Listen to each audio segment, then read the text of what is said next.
موناليزا.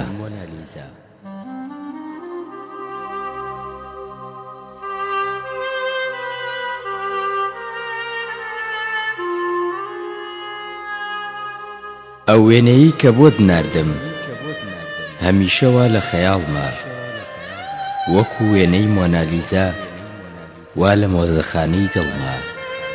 هەموو ڕۆژێ سەیری دەکەم، باسی نهێنی تۆ دەکا. نازانم تۆ مۆنالیزای یان ئەو شێوەی لە تۆ دەکا.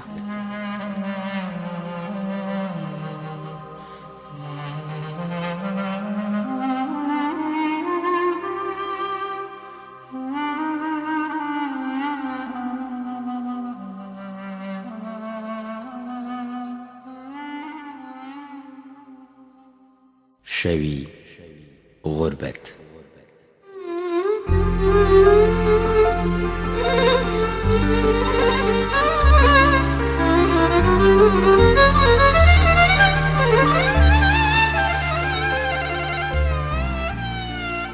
کام تاریکی شەوی غوربەت بەقەد ڕۆژی من تاریکە، کام عاشقیش بە وێنەی من لەگەڵ خەمی تۆ خەریکە.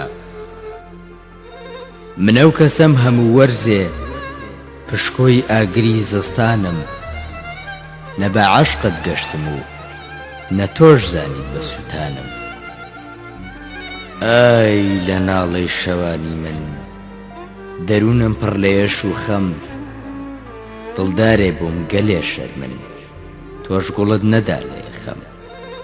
کچێ بەسە لە خۆبایی نازانی ژیان دەورانە، ڕۆژێ دادێ پەشیمان بی ئەو قەدەرە لە پێشمان.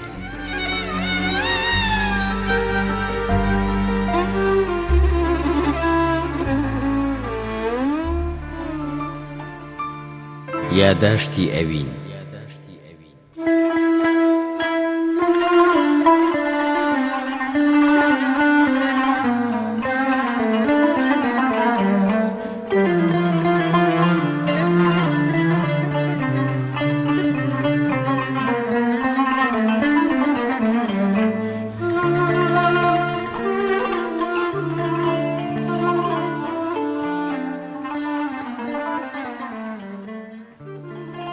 نەمدەزانی وا دەڕۆیت و ناتبینمەوە بە ئاسانی، پەیمان و یادگاریەکان لە یاد دەکەی هیچ نازانی.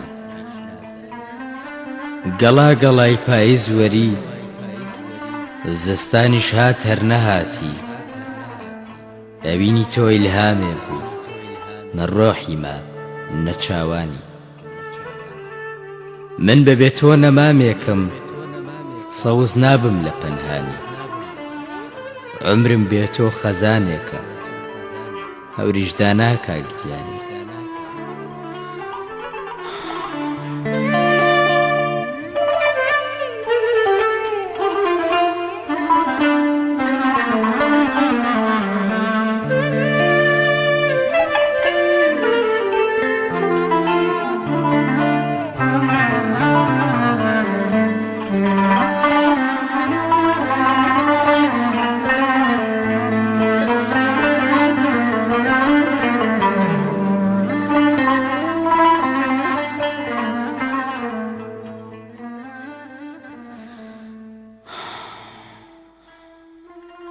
لە جێی سۆزی خۆشەویستی بە گۆشەگیری دەمکوژی، ئیتر چۆن نەمرم بەمەستی کە فرمێسکی چاوم بڕژی.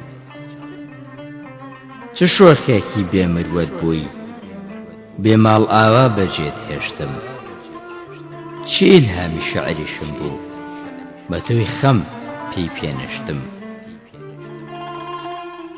من و تۆ ماسی و دەریا بووین، چوقلابێک ڕاوی کردی یان چ نەهەنگێک بە ئاسانی دڵیشمی لێداگیر کردی.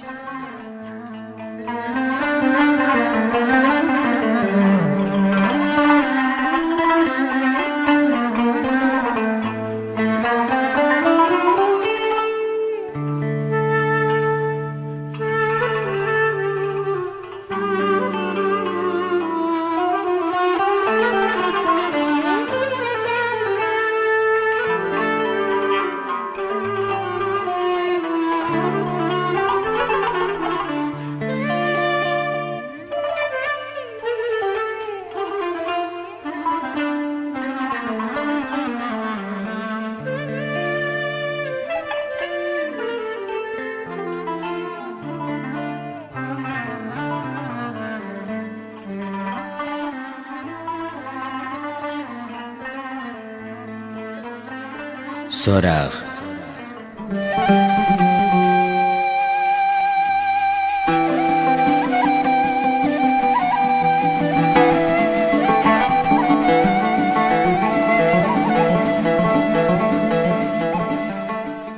هەموو ڕۆژێ بۆ دیدارێ بەرەو ماڵتان دەکەومەڕێ، چاو دەیگێڕم لەسەر ڕێ شوێن پێکانت دەربکەوێ، یاخود ڕێبوارێ تێبپەڕێ سۆراغی تۆم دەست بکەوێ، تاکو ئەو دڵم بسرەوێ چونکە بەستۆی خۆش دەوێ.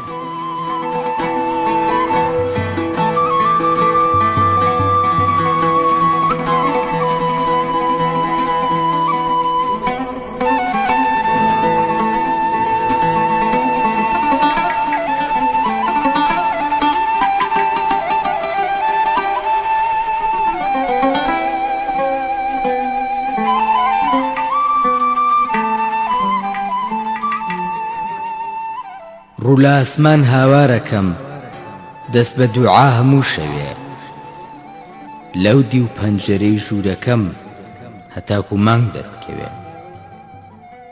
بێ هەواڵیت ئازارێکە شوشەیە و دڵە مەشکێنێ، ئەوین بێتۆ زریانێکە ژینم وەک گوڵ دەوەرێنێ. پارانەوە لە ئاو.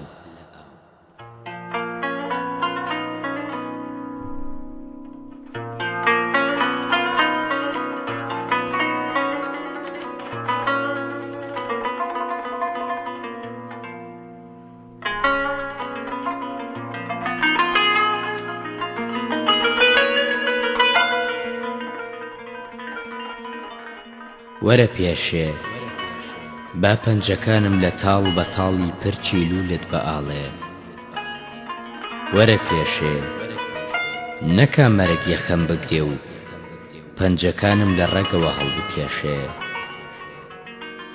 گوڵە شەونم گەر تۆم هەبێ حاشا بێ لە هەموو خەمێ، وەرە پێشێ هەتا دڵم لێت نەیەشێ، ئایامێکە منی ماندوو بۆ جوانی تۆ بەڵاڵ هاتوو.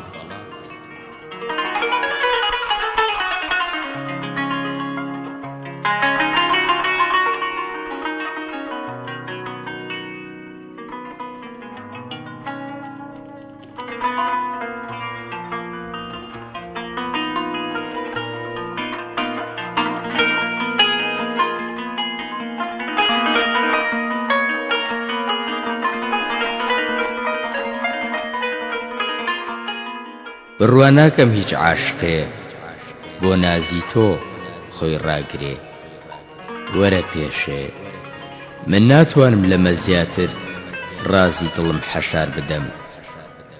من دەمەوێ کراسێکت لە ئاوریشم بۆ بچنم، ملوانکەیەک لە یاقوتی تەڕ بکەمە مەلێ، تەستریحەیەک لە ئەستێرە بەم لەسەرت.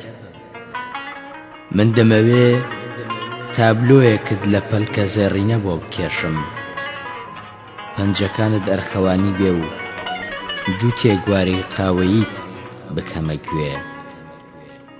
وەرە پێشێ شەرمی ناوێ دڵم تەنیا تۆی لێم دەوێ، قۆڵ و باسکم باخی لیمە و سێوی دەوێ، هەناسەشم وا گڕەگڕی بۆ ماچی هەناری لێوی.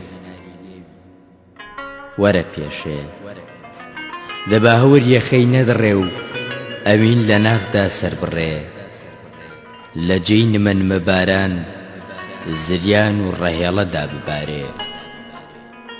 وەرە پێشێ شەرمی ناوێ زۆرە ترسم کچی ترێ، نەکە ئاسمان ڕەشدا گەڕێ و گیانم بۆ ئەو دنیا بەرێ.